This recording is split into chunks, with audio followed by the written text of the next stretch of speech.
Hi, we are Alegre and Natascha of Beyond Your Wildest Dreams, or BYWD. Hi. And Welcome. welcome to our Thursday chat. If for some reason you can't stay here for the whole chat, you can always listen to this as the Harness the Power of Planning podcast, wherever you get your podcasts. I believe this will be episode 83. And today we're going to be talking about perimenopause, our experiences, and what we're doing about it. So, if you've been Thanks. listening to the podcast, you know I've been dividing up the podcast into parts so you can listen to smaller parts, which apparently y'all are really liking because Little nuggets. I know the parts are getting like 300% more listens than the full episode. I think just, yeah, people want little snippets, right? I mean, shorts are really popular. You know what I mean? Like when people go into, yeah, so we're consuming our media in smaller chunks these days. Yeah, I get it. So if you want a little dose of us, you can go listen to the parts, but we also have the whole thing up there. And, I've been saying for weeks now that I'd like to start our chat slash podcast with a Oh, quote. yeah, yeah, yeah. And I keep forgetting to do it. So for those of you who are listening to the podcast, I have this little box of quotes and I love pulling quotes from, and I never know what it's going to say. So I'm going to do that right now. I'm going to pull from the back. I have no idea what it's going to say. And it's upside down. Patience is also a form of action. Oh, Patience is also a form of action. August Rodin. Rodin? Rodin? sure. Is that the sculptor? I don't know. Sculptors might know something about patience.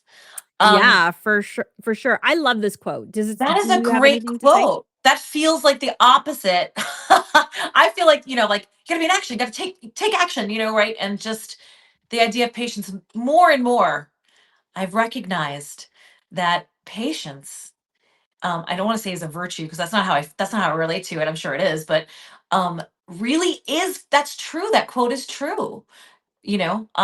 Now there's a difference. You can go from patience into inaction, right? You can like Yeah. be super patient and then just kind of like so like but the idea, just like especially around my kids, like just having some patience and like letting something just work itself out before I jump in.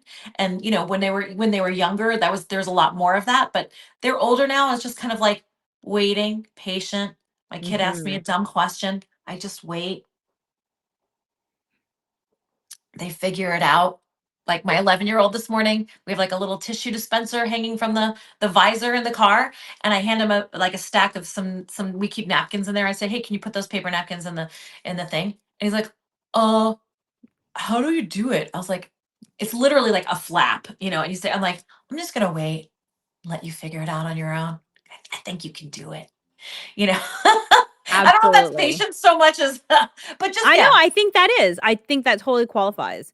And I have to say I've used patience a lot when I'm in a situation where I don't know what to say. And it's usually not a Mhm. conversation. It's more like a negotiation, or Yes. maybe it's a separation from Yes. a professional position where it's no longer serving you and you want things to end well, but you don't know what to say. Mhm. I have a rule, which if you listened to this before, you know that I like to set these rules for myself.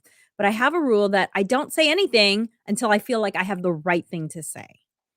And that has always served me well, Yeah, that sounds where like it would. yeah, where the patience and the finding the right thing to say completely 360-degree or 180-degree, 180 twice, turns the situation around.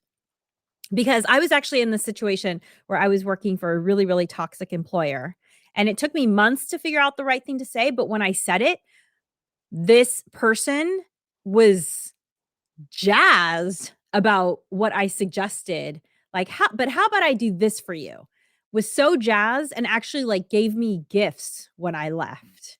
So Yeah, so you had the patience to just figure out, like, wait till the right thing came. Yeah, I think especially in my younger years, I felt like, oh no, I have to respond. I have to act, right? And it's just like, no, you can take some time.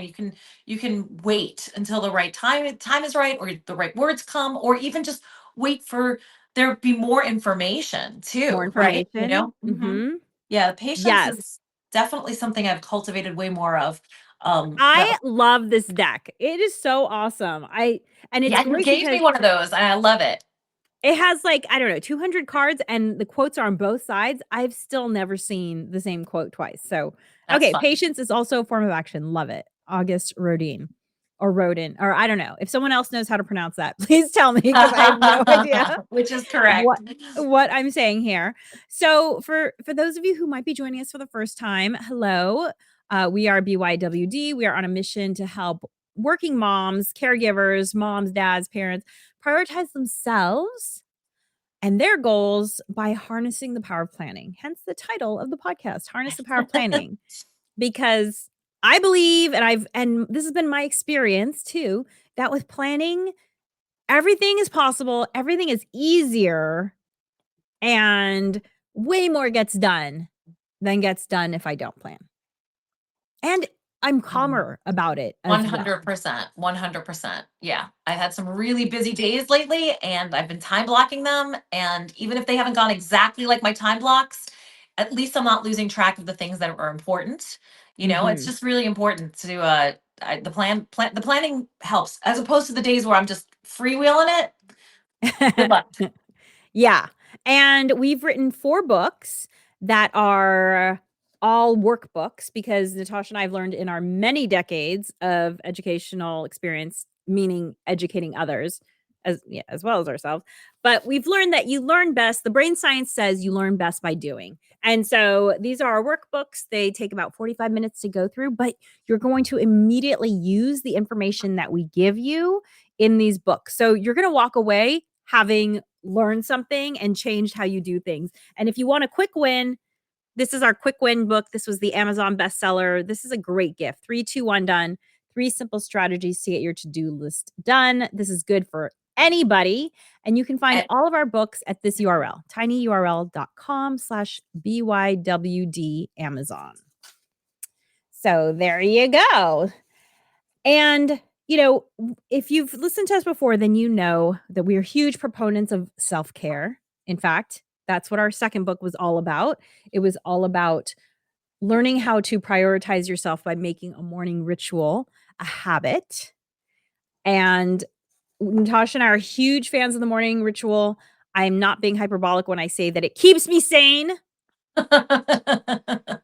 yeah, there's a marked difference for when I'm in my ritual and when I'm not. Yeah. Mhm. And by the way, we don't believe in perfection. We believe in progress. My morning ritual done perfectly every day? No.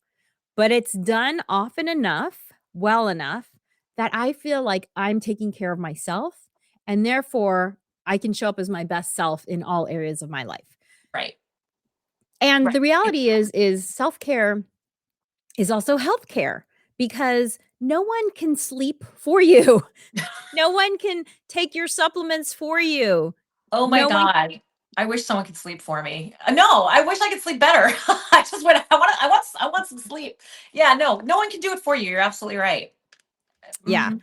And so anyway, today's topic is really all about self-care because perimenopause is a big change, right? Like you are born and then there's all those years that you kind of don't remember, thank God, because they were probably really painful. Falling down, all those times when you were learning to walk probably hurt. But you were so But close to the ground. You were so that's true. That's true. You're pretty well, gelatinous and close that's to a the little ground. So bit different. maybe it doesn't hurt that much. But then you go through your puberty, right? Which I guess is a big change. I don't remember it really. Uh oh yeah. You No, know? I remember it being a pretty big change for sure. No, I Yeah. remember it being a change, but like I just don't remember the details around it the way I remember the Um, details around perimenopause. And maybe that's just because it was so long ago. yes. Or I remember my puberty pretty well. Pretty well. Definitely but then remember you the have first like period.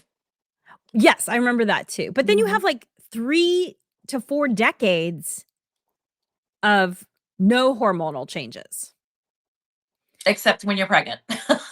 Oh, right. Sorry, pregnancy. And Pregnancy. I mean, you do go well, yeah, you have your cycle, but you have those, but basically used to, you have a hormonal cycle obviously every 28 days or there, so therefore they're thereabouts, but it's predictable for the most Yes. part, right? And it's like some of us get really heavy cramps, some of us get back pain, whatever your symptoms might be. And then also, hey, if you're on some kind of birth control, you may not get, that may not be a part of your world at all, so it's You very learn to much, deal it's with much it. more it's a predictable, mostly predictable thing, and you are really prepared for it, right? Because Yeah. not only did maybe your mom talk to you about it, probably, maybe, I don't know, it was the 80s, maybe your mom didn't talk to you about it, but it was, by then it had, health in school Right. covered what was about to happen, right? And there was a lot of education about it, and you found out about what the boys were going through, and they found out about what you were going through. So like everybody was somewhat informed, maybe not to the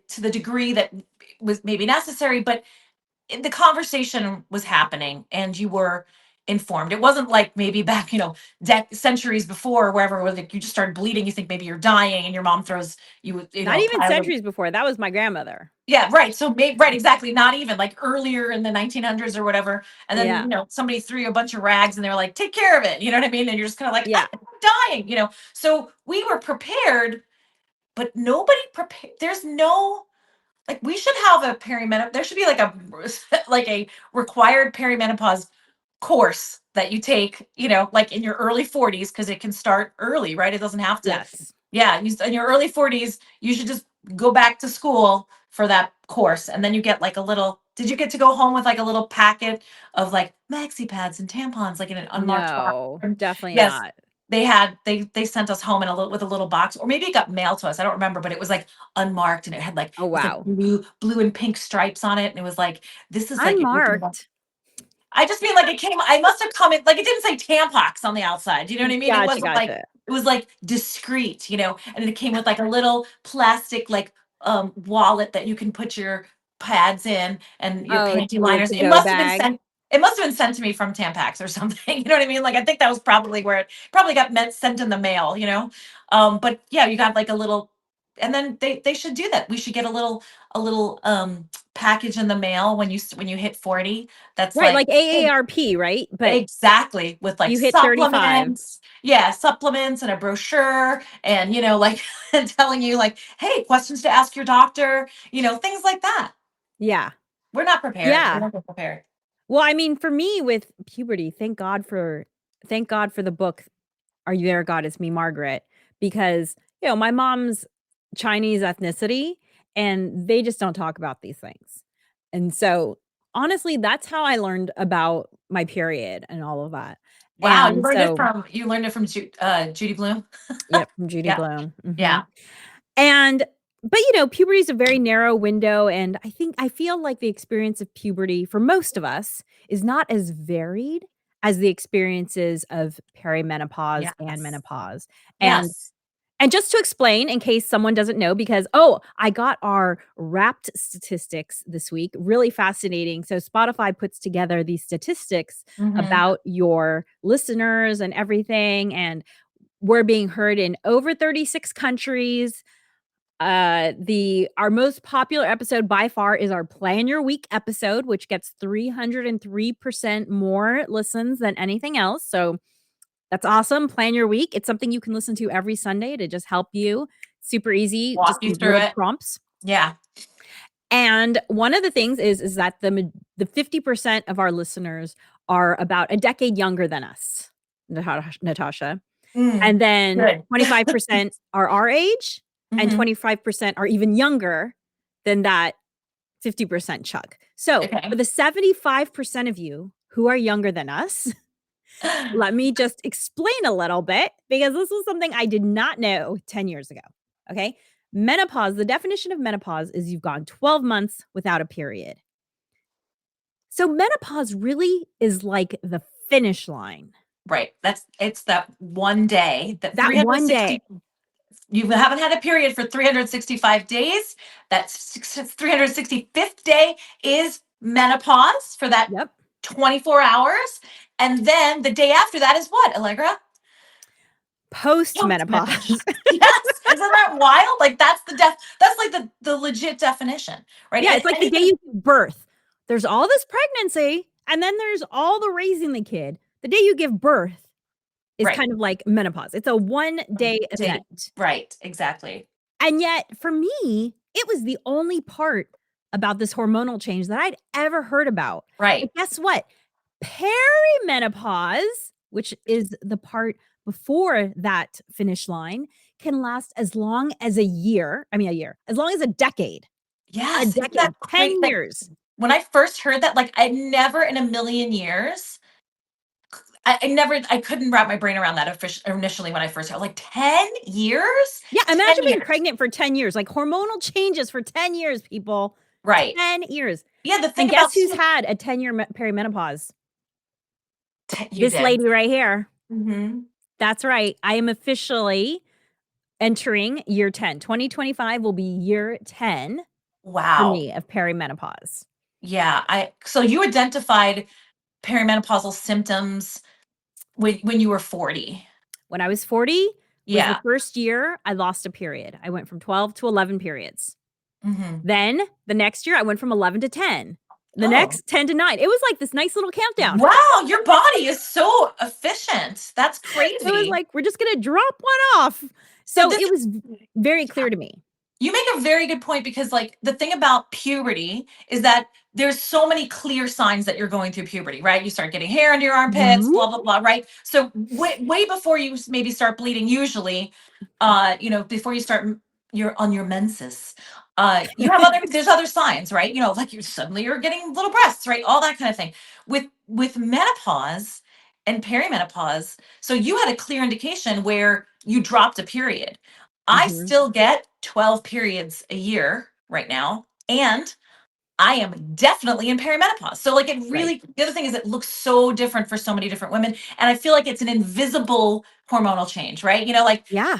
Like puberty, everybody can see you're going through puberty, right? Yes. And menopause is invisible, right? When people talk about having invisible disabilities and people don't know what's going on with you, this is that. I mean, I'm not saying it's a disability, by the way. I'm just saying it's invisible. Like it's not clear to everybody what's going on. It's not clear to you No. even sometimes, right? No. Suddenly you're losing sleep. Suddenly like hot flashes make it a very, that's a very specific thing that I feel like everybody's heard about for menopause. But I'm not joking when I say there's at least another 2 dozen, Oh maybe my gosh, I three have the dozen other list. symptoms, Yeah, right? huge list. Huge Huge list list. of other symptoms that you're just kind of like, why can't I remember that word? This is a word I use all the time. Yeah, that's perimenopause, Let me just I have this list ready for us. The perimenopause symptom checklist. Okay, so the obvious ones that we have all heard about: night sweating, hot flashes, uh mood swings. Okay, however, also cold flushes, vertigo, Yes. dizziness, Mhm. irritability, restless leg syndrome, low mood, anxiety, panic attacks, aggression, rage, palpitations, That's a good question. exacerbation of existing mood disorders, overwhelm, lack of focus, poor memory, poor concentration, insomnia, poor quality sleep, muscle cramps, incontinence, urgency. Urgency. What does that mean? I'm guessing that's kind of related to the anxiety. I've never heard it used described that way. Okay. Achy joints and muscles, sore, painful breasts, and that's only half Yes. Like of the aching symptoms. joints and muscles. These things it's crazy. It's crazy what shows up. It's crazy. I have a Tinnitus, friend. by the way. I thought tinnitus was very interesting, Oh. and, bleeding gums in your mouth. Oh yeah, your gums are so much more sensitive. I can't tell you how many of my friends and your teeth start moving. Your Yeah, and teeth, I I think that's related to the dryness because you kind of overall become dry and mm, kind of like meth mouth, like meth when you use methamphetamine, it dries out your mouth, and that's why the teeth get messed up. I think it must be related to the body dryness. So, there's just so basically, much, so it much. affects everything. Right. And it's crazy. Like I remember during COVID, I was like, is it COVID or is it menopause? You know what I mean? Like all of these different wild symptoms that you would get, like suddenly just fatigue. Like now my period, when I get it, the first day of my period, I am basically useless. Like I Okay, so need tell me your perimenopause experience. I want I want us to talk about our perimenopause experiences distinctly so people can see how different our experiences are. Yeah, so I didn't know that I was in it till probably around age 46, 47. Like I may have been having symptoms before that, but I didn't recognize them, like suddenly having a hard time staying asleep, like the Mhm. insomnia creeping in. Because also as a mom too, I lost a lot of sleep, especially in the beginning, Yeah. and then so it was hard to identify really when that was happening. But like I just mentioned, I still have 12 periods a year. Now they're shifting, but what's weird is that I had always been inconsistent with I was never 28 days on the spot. Like that was not unless I was taking birth control. But when I got off birth control, I was maybe a little bit more regular. I got really regular during perimenopause. Right? Now That's it's shifting a little bit, fascinating. like really like really regular. Use those apps, and it's like, You're oh, like, your period should start today. Boom, my period would start, right? And that was never the case for me. It got really regular. Although now it's kind of shifting. Like I have my period right now and it's 6 days late. So I was like, oh, thank God. It's like it's shifting. The other thing that happened during perimenopause is that my period flow got to like crime scene levels. I mean, we're talking like, I've heard that.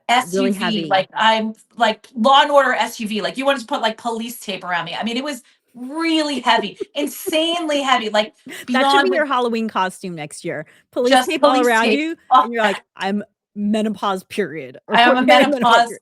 I'm menstruating. So, uh, what's so crazy is that this period that I'm having right now is the lightest I've ever had. So, like, this has actually changed. Last month's was still crazy heavy. This month's is almost barely there. It's wild. Yeah. Interesting. So I'm really, and it was 6 days late. I'm like, yay, maybe I'm gonna start losing a period a year. Like, please, please, please, please. Yeah. So I'm like, I'd love for it to just start going away. Like that's the part where you think when you're younger, you're like, oh, menopause, that sounds great. No more periods. Y'all, it takes a while before that happens, and you're gonna be going through a lot before it really absolutely totally disappears on you. So the insomnia for sure, irritability, my family would say for sure. I've had some slight heart palpitations, some hot flashes, not a ton, but when it happens, whoo, step back. It is just like I mean, you just sweat through your clothes. It's just Mm. pouring off of you when it does happen. It's for me, it's not been very often, but I have friends who had such heavy heart palpitations, they've had to go to see a cardiologist because they thought Oh, something else wow. was wrong. Like having heart palpitations like 2 dozen times a day, like Oh my really, gosh. really crazy. Yeah. And also that also coinciding with major hot flashes, major night sweats, that kind of thing hasn't been that severe for me. But yeah, my word recall is really difficult, really, really hard, actually. And then joint pain is crazy. Plus, Mhm. we didn't get to this on I don't know if it's on the symptoms list, but your muscle mass really disappears. And I've always been just kind of naturally a strong person. It's just my frame is the way it is, and I've been able to lift heavy things, no problem. I don't really think about it too much. And it's got to the point now where I'm like, I have to like put some muscle energy into something like lifting I don't know, a heavy suitcase or something. You know what I mean? I used to just be able to, oh, lift it, no problem. Now I have to be Mhm. like, all right, I got to think about this and lift it. I'm still able to do it, but there's definitely a marked difference in muscle mass. So, of course, lifting or muscle training or that kind of thing is super important in menopause, perimenopause, more so than cardio, for sure. At least that's what the experts say. Yes, that's basically how that's been going for me. I'm still having my periods. Hopefully, this is a new trend. This new period, they're going to be a lot lighter because I can't tell you, like yeah, I would bleed through things like unbelievable. I'd have a tampon and a pad, and I would bleed through things. It'd be crazy. It was like that bad. Yeah, that was one of the And most. did you ever have your hormones levels tested Mhm. with the blood test? When I did you did, start doing and that? yes, I did. And one of the things. Oh, I'm sorry. When did you start doing I had it tested the first time probably, I think, 2.5 years ago. And the the medical professional had said, "Hey, listen, the problem with this is that it just gives you a snapshot of where your hormones right. are right Yes. now. So Yes. there's no real definitive tests that are like you are now officially in menopause per se, because I could go back later that day or the next day and my hormonal levels would be different. So Yes. it's really tricky. So, but she Yes. said based on your test right now today, she's like you are in menopause. I'm like, yeah, I didn't really need a test to tell me that. I knew that Yeah. it was already happening. So Yeah, so that, that's the unfortunate thing, is that there's no really hard definitive test that can Yeah. tell you that at the moment. No, you're So, absolutely correct. Hormones change from day to day, from hour to hour even. mhm, So, they're not very useful in definitively telling you what your hormone levels are, but what they are good for is just kind of a benchmark. So you mhm, compare year over year, like, what's the trend, if you will?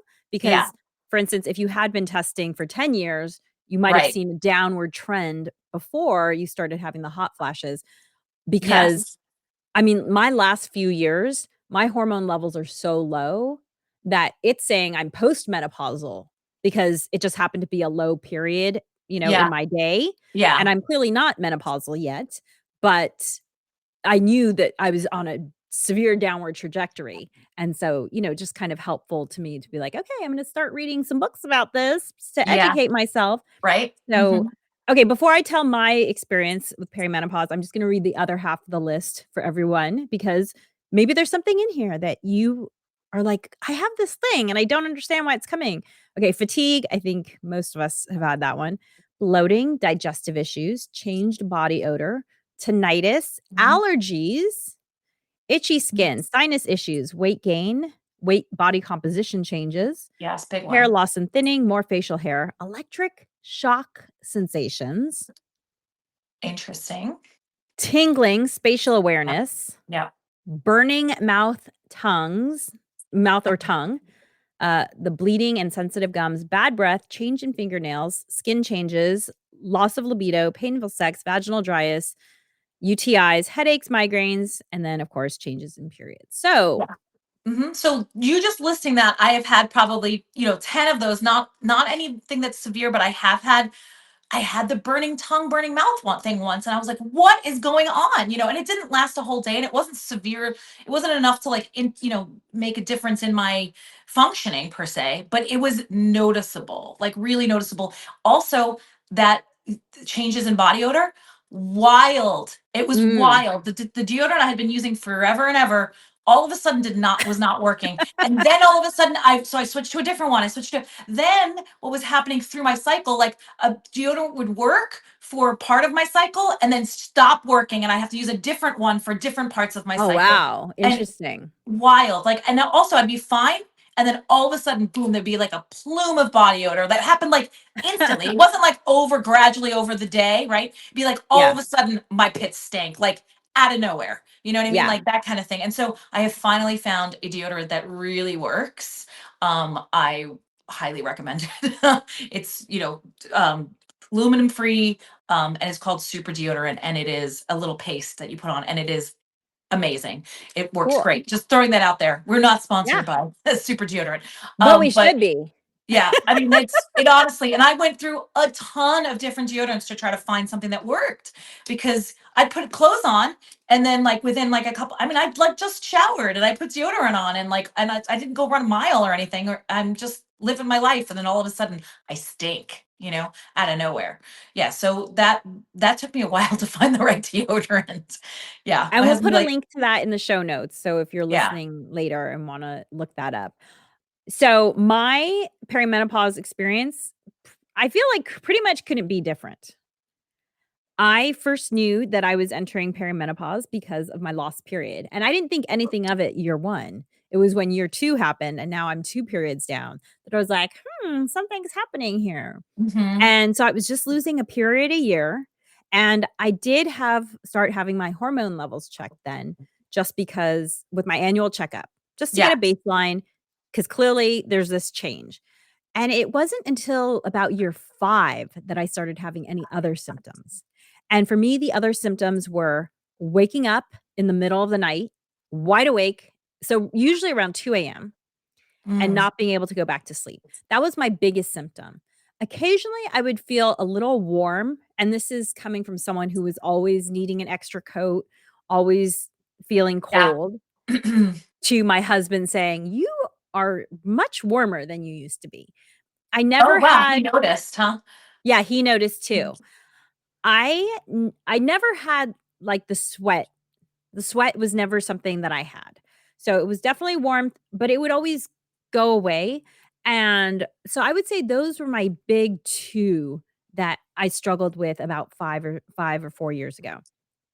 And I was able to I read this book called What You're it's a very old book, and it had been recommended to me about 10 years before I ever read it. It had been sitting on my shelf, and it's called What Your Doctor Will Not Tell You About Perimenopause.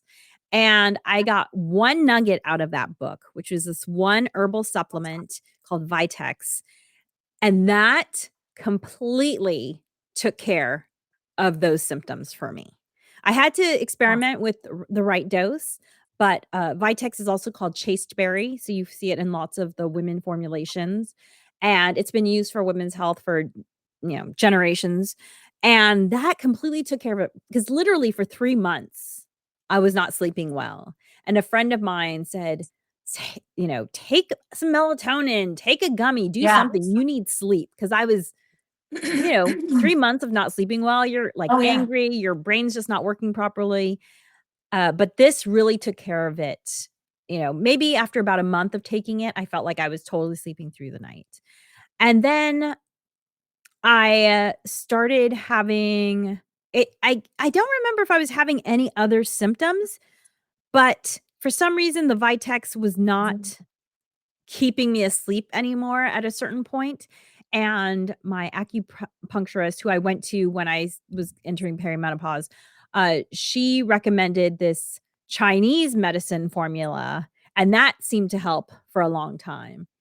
And then about 2 more years later, again, it was like something shifted again, and I need a little bit more, and so I Right. found this AM/PM formula that didn't have any of the same active ingredients as the 2 things I'd been taking, and so I added that in, and so basically, I have been essentially symptom free for the last 5 or 4 years from the 2 symptoms that I was really suffering from, and for y I did not understand whether or not it would be useful for me to have hormone therapy given that my symptoms were managed.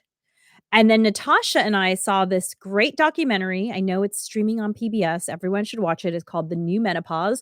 Watch it with your men folk as well so that they understand what you're going for. Also, one of the interesting things for me about going through perimenopause is I said to my husband, "Hey, have you read any books about how your hormones might be changing?"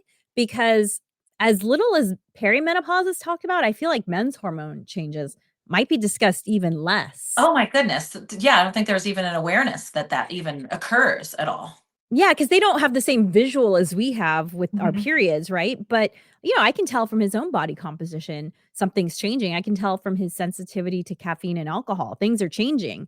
Oh, for So, sure. you Yeah. know so what the new menopause really convinced me of is the fact that, 1, our female hormones do not just affect our reproductive areas. I remember they showed some imaging of men and women's brains in the documentary, and they showed the parts of the women's brain and the parts of the men's brain that use estrogen. And then they showed the parts of the women's brain and the parts of the men's brain that use testosterone. And I was like, oh my gosh, like it's not just my genitalia using these The hormone. hormones, Yeah. it's your entire body, Yes. which is why the symptoms, all those symptoms I listed, are all over your body So because, varied. Yeah. and so I believe it is Dr. Haver. Is it Dr. Mhm. Haver or Dr. Claire? Yeah. I forget. Uh, Dr. Dr. Claire Haver?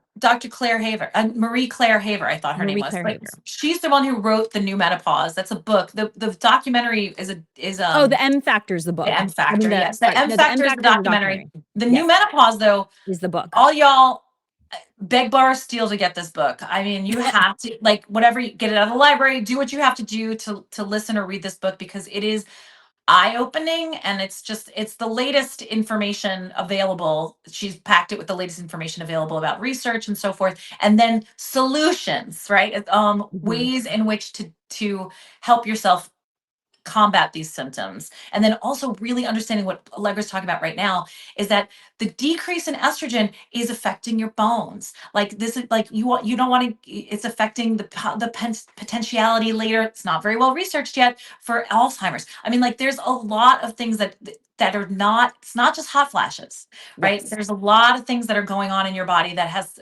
has to do with, as Allegra said, your full body systems that is invisible to us. And so Yes. even Allegra, who has been symptom free, has gone ahead and recognized the importance of dealing with the decrease in hormones and decrease especially in estrogen. Yeah, so let me just repeat one thing really quick. So, The M Factor is the free documentary. I know you can stream it on PBS. And then Dr. Yes. Haver is in The M Factor, and Yes. she also wrote a book called The New Menopause. And I would Correct. also recommend a book called The XX Brain by Yes. Lisa Mosconi, and we'll put this all in the show notes, okay? But so let's just say that this is the end of part 1 of today's podcast. Natasha and I talking about our perimenopause experiences. And so part 2 of the podcast is starting now, and this is where we talk about, like, what we've been doing to manage our perimenopause, and I know there's some bleed over between these 2. Bleed over. Uh That's just a menstruation joke, you guys. Yeah, yeah. By the way, I do wanna say one other thing, which is fascinating because I have these 4 women friends that I've known for decades, and we are in a text message group together. And so we talk a lot about our own perimenopause experiences with each other, and no 2 perimenopause experiences are the same. And I think a lot of that has to do with the fact that at that point you've lived for 45 to 55 to 60 years, and Hmm. you've made a lot of choices in terms of diet and sleep and stress and exercise that affect how you experience perimenopause and menopause, which Yeah, is and probably why you and even like a twin sister, if you've lived different lives, you're probably gonna have different experiences right.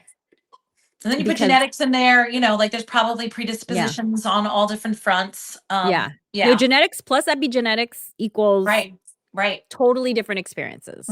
Yep, And if you're listening to us for the first time, you might not know. We're huge, like, brain science nerds. So that's what we epigenetics, they say genetics loads the gun and epigenetics pull the trigger. So epigenetics are the choices that you make that activate the genes that you already have. And so it's interesting because one of my friends, her menopause experience was, as far as she could tell, 0 symptoms. hmm, And then one day she never had her period again. And then 6 months later, her period started again.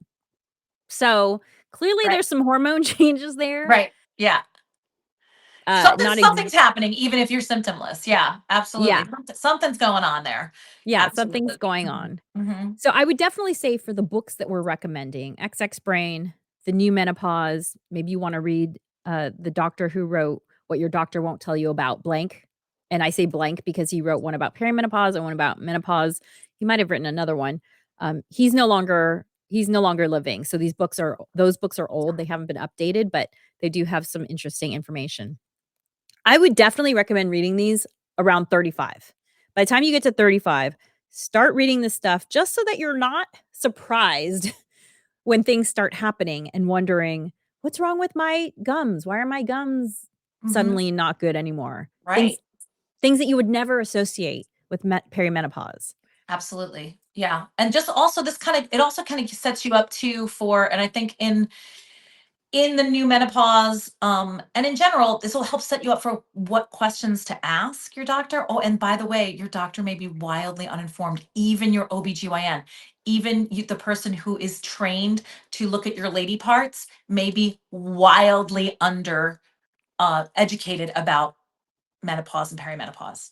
So be ready for them to not really know much and also give you just some pat answers, and you may have to, it's the wild west out there, ladies. You're really going to have to advocate for yourself in a whole new way. Even, even your doctor who you absolutely love, this book, The New Menopause, written by Dr. Haver, she's an OBGYN, and not until she started going through perimenopause herself did she actually start to really get herself educated. She said she probably had, I don't know, an insanely low number of hours of training on menopause. She's like, we were very much about prenatal and the delivery. She's like, of course, that's all very important in your studies as an OBGYN. She's like, but she's like, menopause? She's like, maybe I got like 20 hours of instruction on that in all of her of her education career. So, and she would just basically her patients would come into her and she'd be like, "Yeah, I know, it really stinks, right?" And then she started going through perimenopause and realizing, "Oh my goodness, there's like really underfunded research. It's it's wild how little attention perimenopause gets, although it is coming up in like overall, you know um the zeitgeist is picking up on it, like, you see it on morning shows, people talking about it all of a sudden and things like that. But before that, it really was like a silent thing that you just got to like suffer through. Maybe you talk to your mom about it, maybe you talk to some friends. My husband once asked me, like, a year or so ago, when I was complaining about menopause and blah, blah, he's like, "So, like, do you ever like talk to your friends about this?" And I was like, "Babe, this is like all I talk about with my friends." I'm like, I see a woman on the street who looks my age and I stop her. I'm like, "Hi, what symptoms are you having? What are you taking? What are you doing? What did your doctor say?" Like, I was like, "Yeah, we're talking about it." But thank goodness for the network of women friends that I've got, that can give us some feedback about what we're going through. Yeah, so talk to your friends, and they might not know how to start the conversation. I definitely was the one who started the conversation among my group of friends, and I just said, "Hey, I lost a period. Turns out perimenopause can last 10 years. What are you experiencing?" Because I'm on the younger side of this group of friends. I think I'm the youngest one out of, we range in age. I'm 50, and then I think the eldest in this group is 56. So, they had already been experiencing things, and I was like, "Why Mhm. aren't we talking about this, people?" Because Yeah. I have a I friend just who's 6 years older than me too, and she's been very open about her journey. Like, she'd been talking about it way before I was even on my radar, yeah, And she was the one who told me, she's like, "By the way, it can last 10 years." And I was like, "What?" yeah. Never ever heard of that. Yeah, so perimenopause is the marathon and menopause is the finish line, y'all. Yes. Yes. And so definitely start educating yourself, I would say around 35 so that you're not thrown off by all the things that are happening. But one of the things for me, I know that I couldn't figure out was whether or not I should do hormone therapy because I manage all my symptoms, quote unquote, as far as I knew, all my symptoms. However, seeing the documentary, The M Factor, and reading the new Menopause convinced me to take hormone therapy because apparently hormone therapy can be protective of both your heart, which, right, they say heart disease is the number one killer of Americans, Mhm. of both your Women heart too.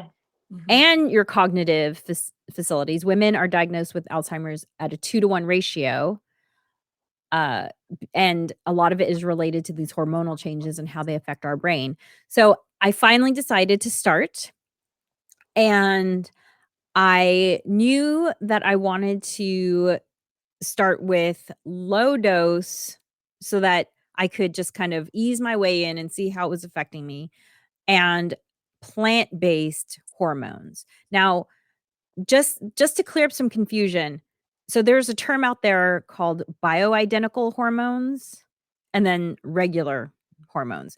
And the regular hormones, it's not even clear to me that they're on the market anymore. It's kind of one of these things where it's such a huge part of our mental history around hormones because there was that study that was done many years Yes. ago that Yeah, in the linked. 2000s, like the early 2000s or late 90s.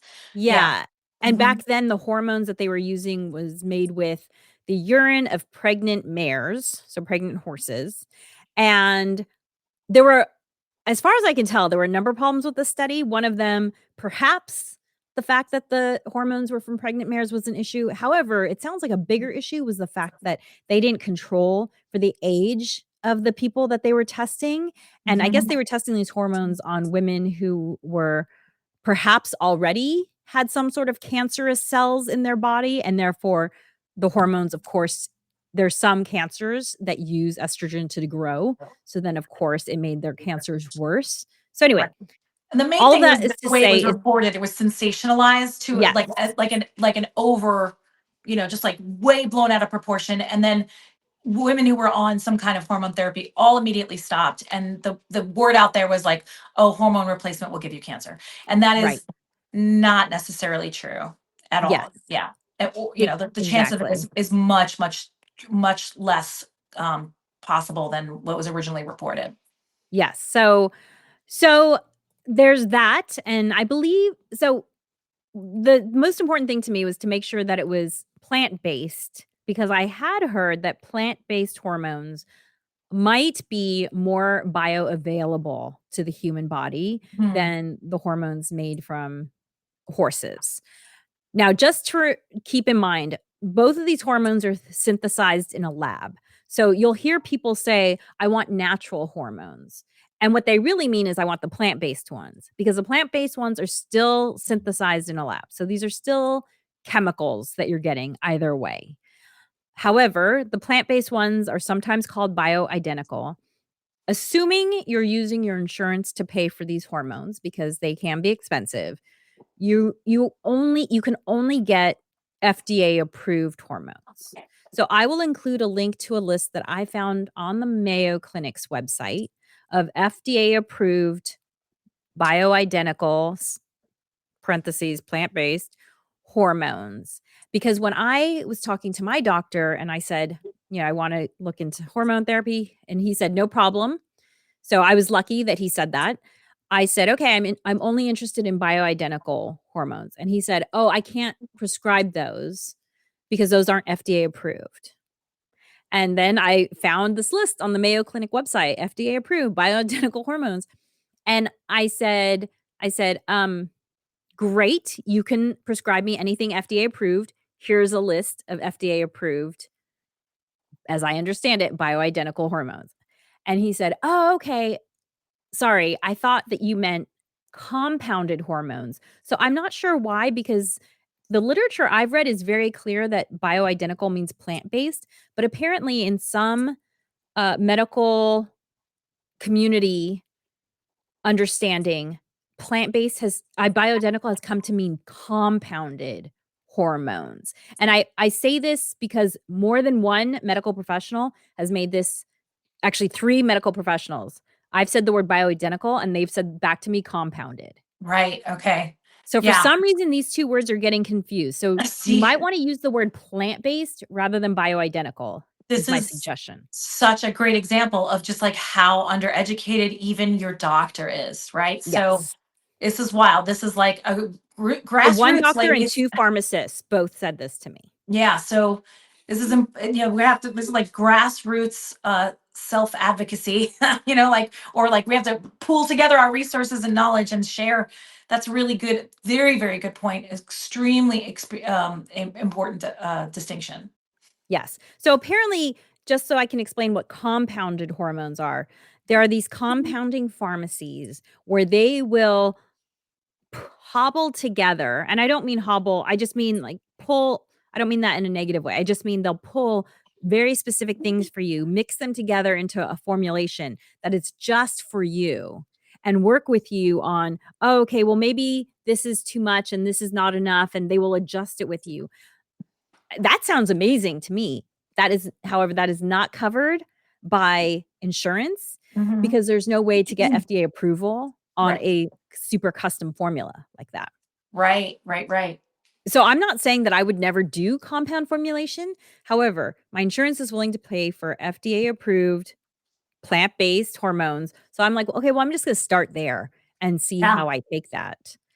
And so that was all very, very eye-opening in terms of the different steps. Now, I have started with what's called a patch for the estrogen. And if you take estrogen and you still have a uterus, then you have to take progesterone to protect your uterus. So you're going to be taking most of us are going to be taking 2 drugs. If you don't have your uterus, then you only have to take the estrogen. And my understanding, and this is what I did, was that if you can limit the amount of work that your, uh, gosh, I don't know if it's liver or kidneys does to metabolize drugs, then you Uh-huh. wanna do that. It's the liver, I think. Yeah. Hmm. And so estrogen is available as a patch. And here again, I was like, "That doesn't make sense to me." When the pharmacist was talking to me about how to use the estrogen patch, she was like, "Yeah, put it he just make sure you wash really well, put it on your arm, push down, make sure it stays It's there. not a nicotine patch. Exactly. And I was like, "That doesn't sound right to me." And since I've That's never wrong, taken this right? drug, of course, I did some like, what's the ideal place to put the patch?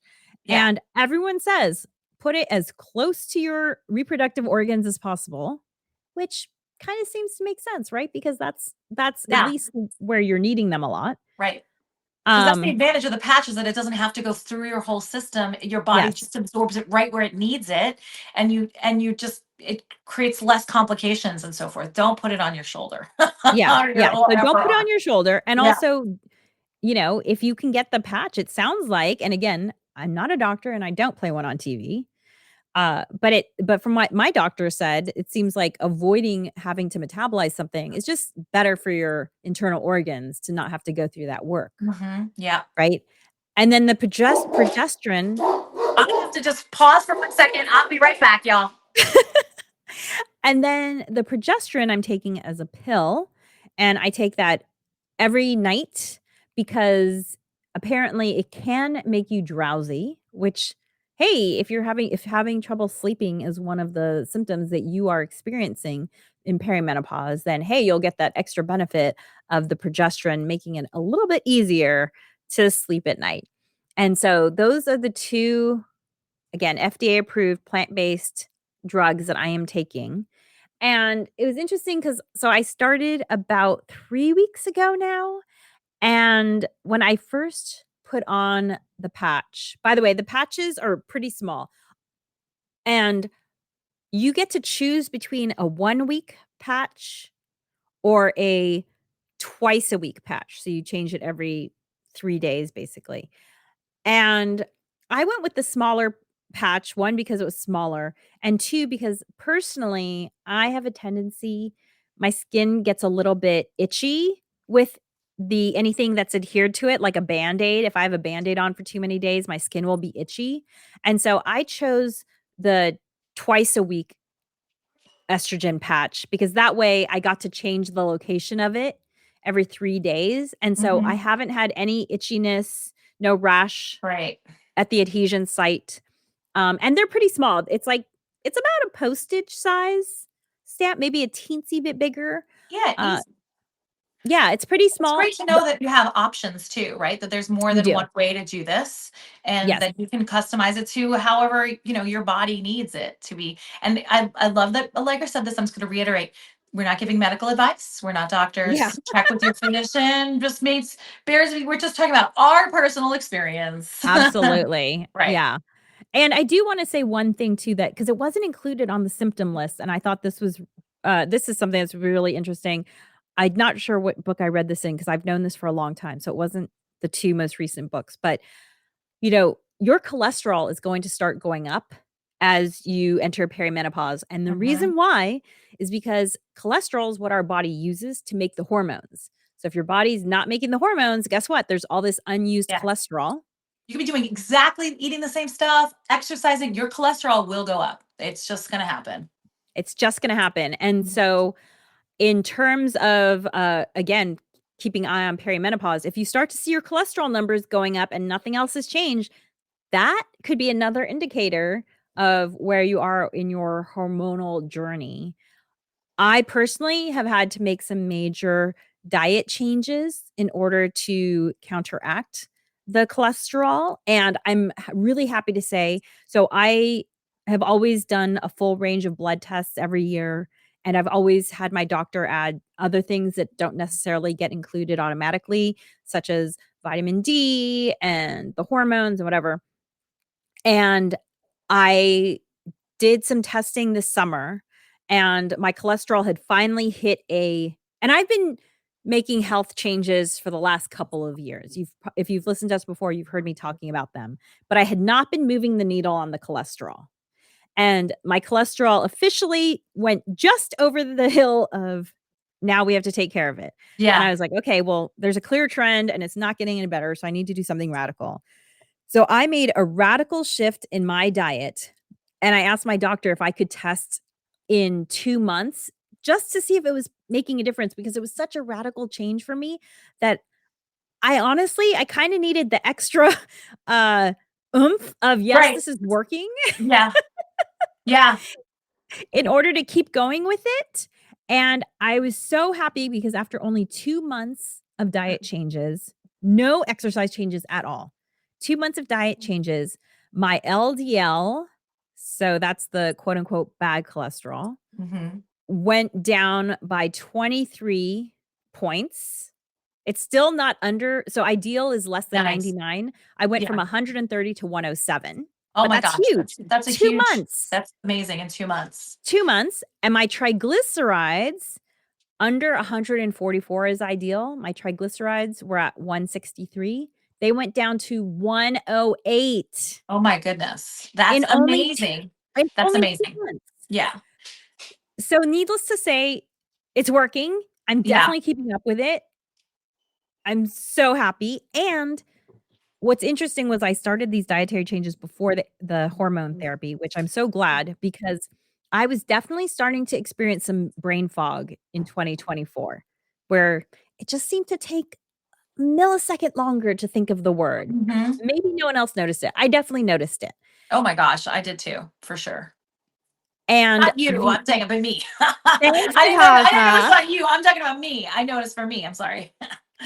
And so I definitely noticed with this changed way of eating, the brain fog cleared up before I started the hormone therapy. So that was interesting too, because, some of these things, what's the cause and what's the effect? It's hard to say, right? It's like I might just have higher inflammation in my body because I'm going through perimenopause. Yes. And the way I'm eating helped to bring down the inflammation, right? It didn't replace the hormones, but it helped to bring down the inflammation caused by the change. Who knows, right? There's so Right. many Factors. Yeah. factors, but that was exciting to experience. It's so great So and so quickly and to have such like hard evidence about it too is so great. I remember when I was a kid, my mom was going through her perimenopause. Of course, I wasn't aware of what stage she was in at that moment.